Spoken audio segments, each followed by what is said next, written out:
Assalamualaikum warahmatullahi wabarakatuh. Perkenalkan, nama saya Abraham Wiranata dari kelas 01 TPLP 007. Di sini saya akan mempresentasikan rangkuman materi pertemuan 1 sampai 12 mata kuliah pengantar teknologi informasi. Untuk pertemuan pertama, kita belajar tentang pengenalan komputer. Pengertian komputer secara umum adalah seperangkat alat elektronika yang dapat menerima masukan dan melakukan pengolahan data untuk menghasilkan keluaran berupa informasi yang berguna dan bermanfaat.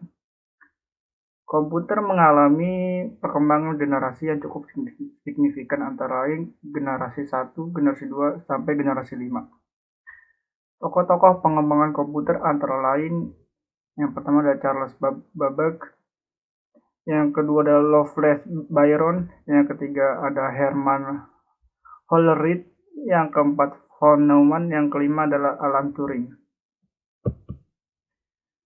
Untuk pertemuan 2, kita membahas CPU atau yang bisa kita sebut Central Processing Unit.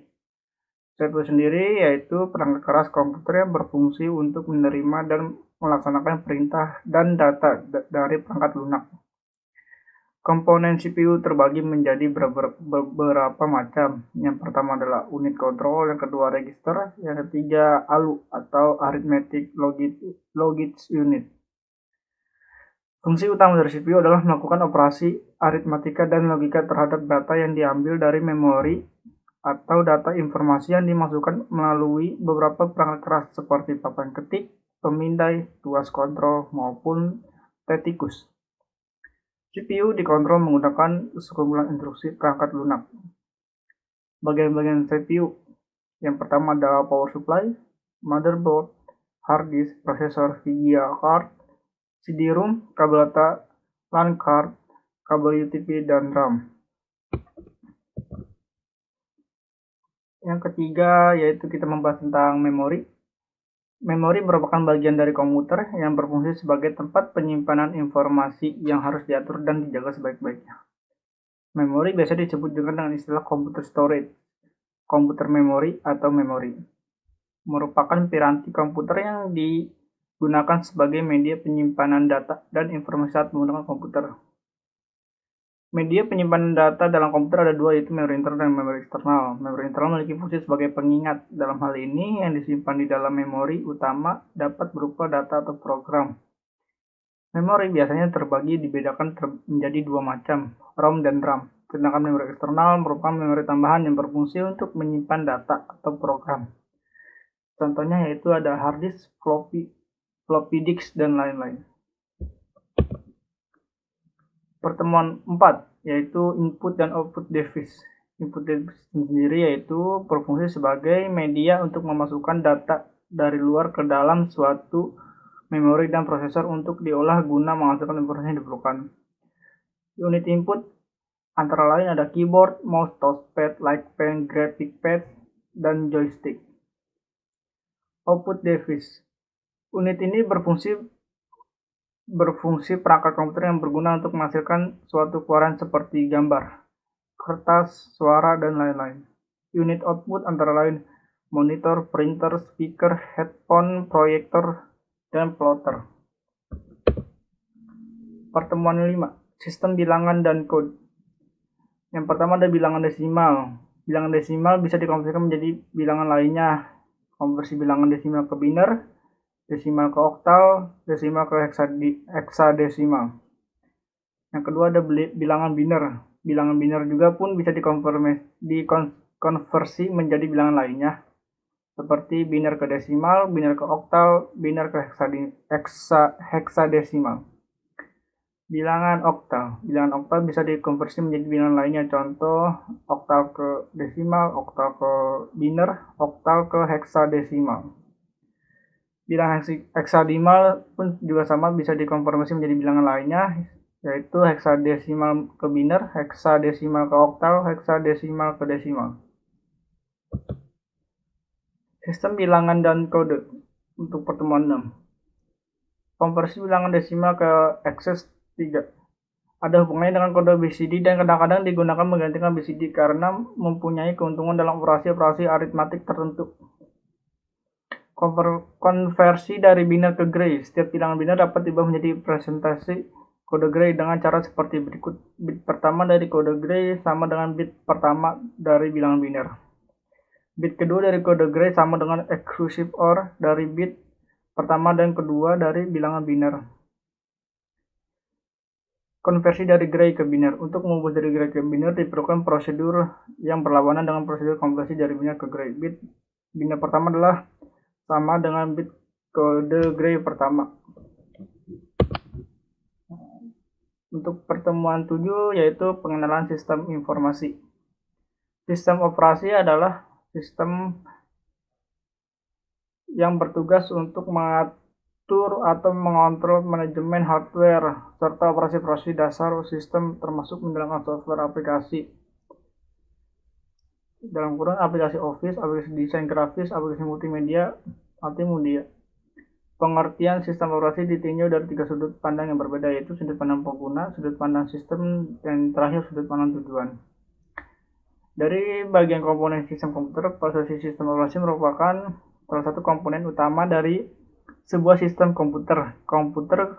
Komponen komputer lainnya adalah hardware, software, dan user.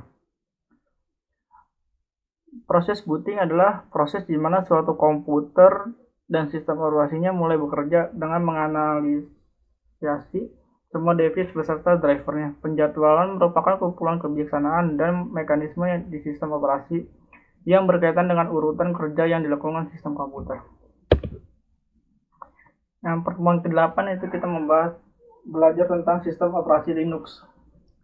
Linux adalah suatu sistem operasi yang bersifat multi-user dan multitasking yang dapat berjalan di berbagai platform termasuk prosesor Intel 386 maupun yang lebih tinggi. Perbedaan besar Linux sistem operasi lainnya adalah harga Linux ini lebih murah dan dapat diperpanjang serta didistribusikan kembali tanpa harus membayar FPI atau royalti kepada seseorang.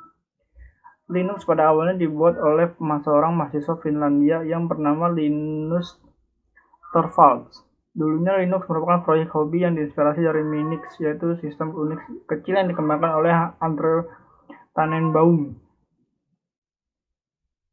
Perbedaan Linux terhadap sistem operasi lainnya, Linux disusun berdasarkan standar sistem operasi POSIX yang sebenarnya diturunkan berdasarkan fungsi kerja Unix.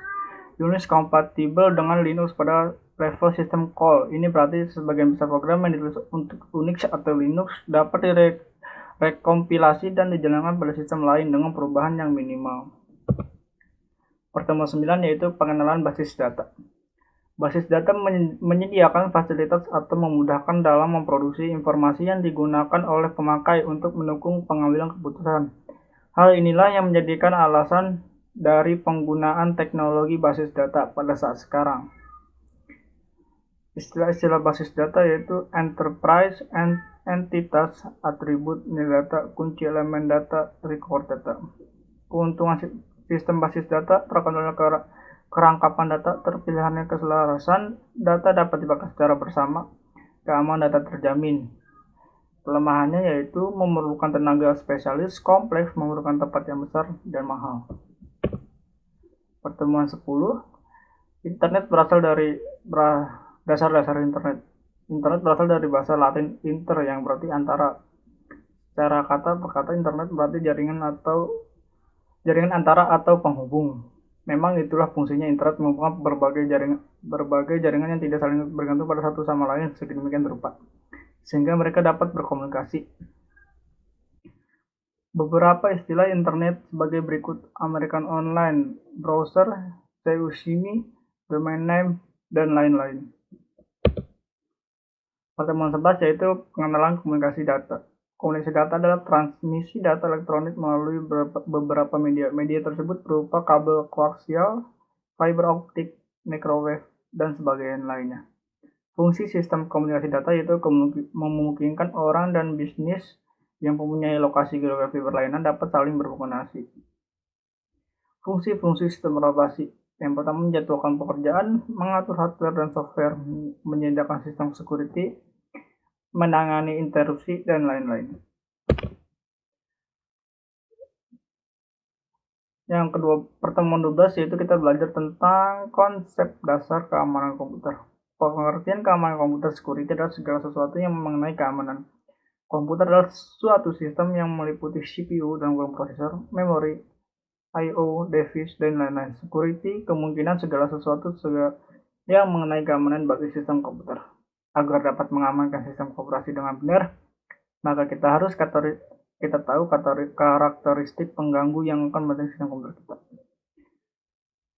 Keamanan komputer secara fisik, sisi lingkungan. Dari sisi lingkungan yang perlu diwaspadai adalah manusia, binatang, tumbuhan, cuaca, iklim, bencana alam. Sisi fisika dan kimia yang termasuk gangguan dari sisi fisika adalah yang pertama panas, yang kedua listrik, yang ketiga magnet. Nah, sekian dari saya presentasi pertemuan 1 sampai 12. Mohon maaf bila ada salah-salah kata. Terima kasih. Wassalamualaikum warahmatullahi wabarakatuh.